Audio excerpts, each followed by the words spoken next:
So I am very, very deeply with fire, in love and passionate with uh, people from the end of March and from April, and they're black magician, as we all know. But it's diamond and ruby. So it's a diamond is well, diamond, the hardest precious rock, and ruby, which is red, but Capri has black diamonds. So the black diamonds, that is like uh, mining of black diamonds, space diamonds. And I don't know, they are extraterrestrial. The matter comes into it's extraterrestrial.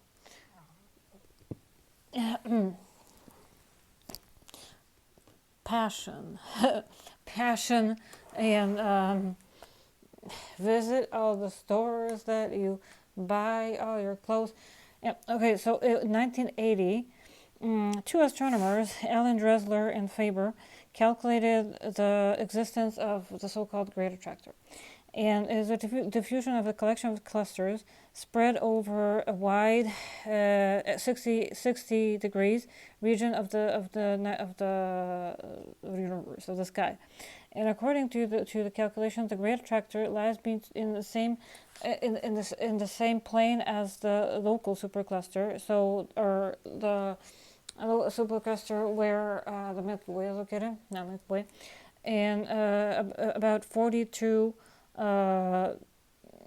No, the age reminds me of the glimpse, and megaparsecs.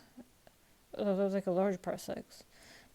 Away from the direction of L, of like generally 309 degrees galactic in the galactic coordinates. So we're using the coordinates of the galaxy in the constellation Centaurus.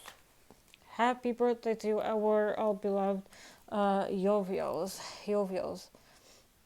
We love you. We love you, and you are a beautiful realm, and we love spending time with you. And you make us happy. You're so driven, and constantly disarmingly cheerful. You make all of us happy, and beautiful, and very positive. And but then the other giant realm is deep thinker is the first one from the sun, and that's a deep thinker. And but then it's like super serious, because we like Jupiter because he's like really positive and optimistic, and we do love optimism, because the other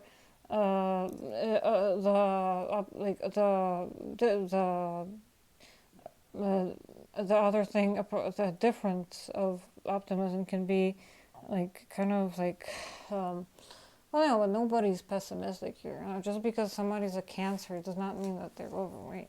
So the mass of the and so it was like it's in the plane. The Great Attractor lays in the same plane as the local supercluster, in the same plane. Like if you de-layer the universe. And 42 megaparsecs away from the direction of 390 degrees, and 18 degrees in the galactic coordinates in the constellation Centaurus. Oh, great, great to know. And the mass of the Great Attractor is actually, it's the mass of the Great Attractor, 10 to the 16th power of the masses of the Sun, and there are only 7,500 galaxies known in that region.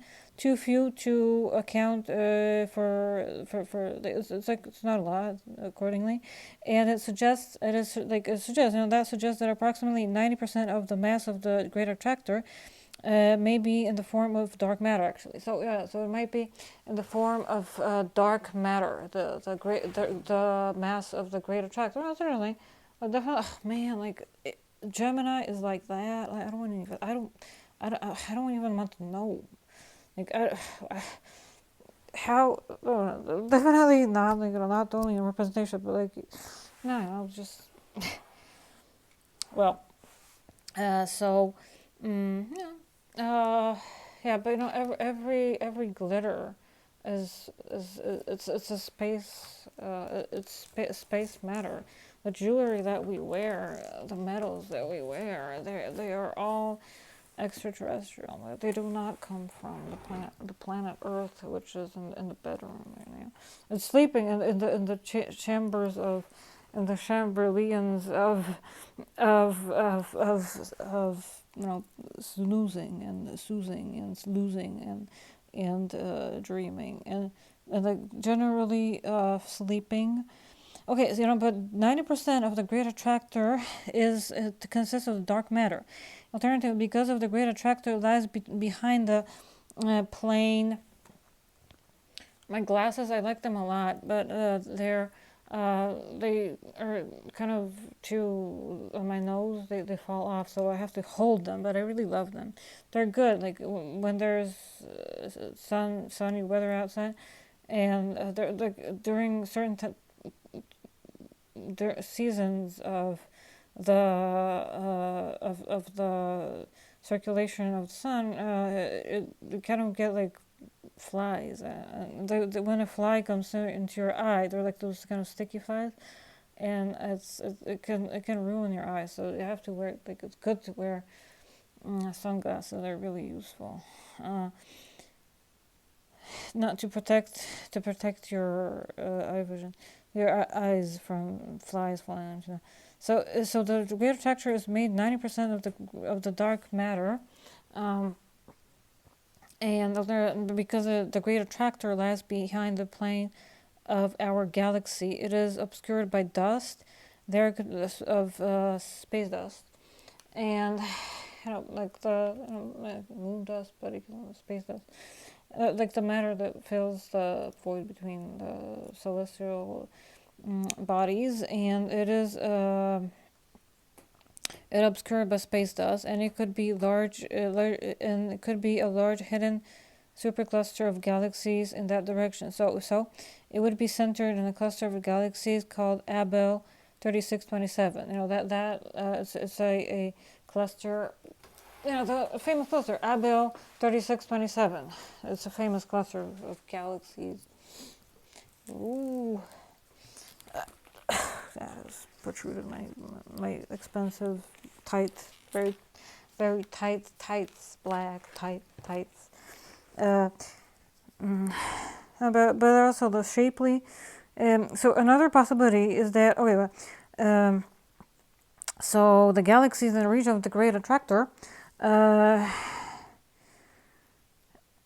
are solely responsible for the large-scale streaming of motion, and also there's this thing called shapely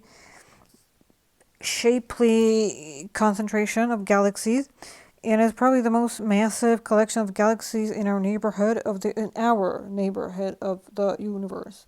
And so with a core consisting of gravitationally bound concentration of at least 20 rich clusters of galaxies, the Shapley concentration has a mass of 10 to the 16th power of the mass of the sun, and lies within 10 degrees of the direction of the local group's motion, and very close to the direction of the great attractor. However, there's a distance for the great attractor, so it cannot be identified with it. Still, it is probably responsible for the 10 to 15% of the net acceleration of the local group of galaxies. Astronomers believe that large-scale bulk of motions cannot continue the increasingly larger scales, because what would be the direction of such large-scale bulk motion would be preferred direction in the universe. Recent observation based on type A supernova distances, which have a smaller uncertainty than the Thule-Fisher distances, offer use in studies, indicate that these vast bulk flows eventually coverage of the Hubble flow, and is a distance to some distance 50 or 60 megaparsecs, In fact, some of the observation using Type A supernovae failed to find that evidence of a large-scale coherent motion. We will still have to there's to be found out the complete and precise observation before the issue can be settled. So, redshift surveys.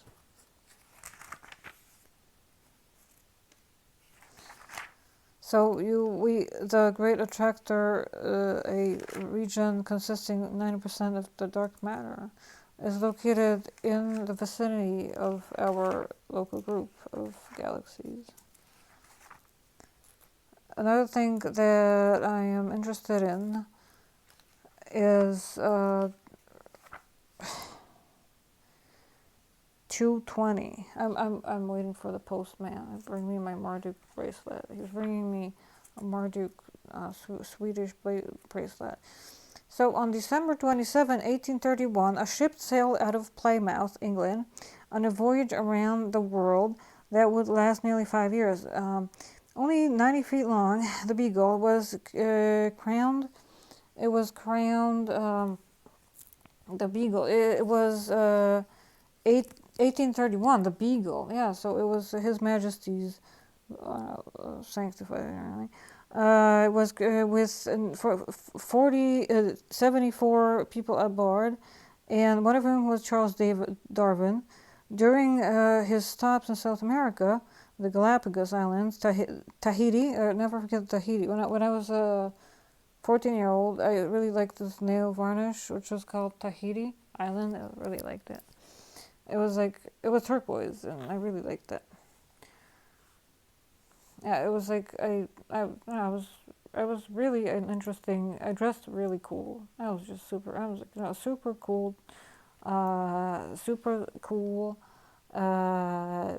damn cool fan of the video of Bush and Foo Fighters.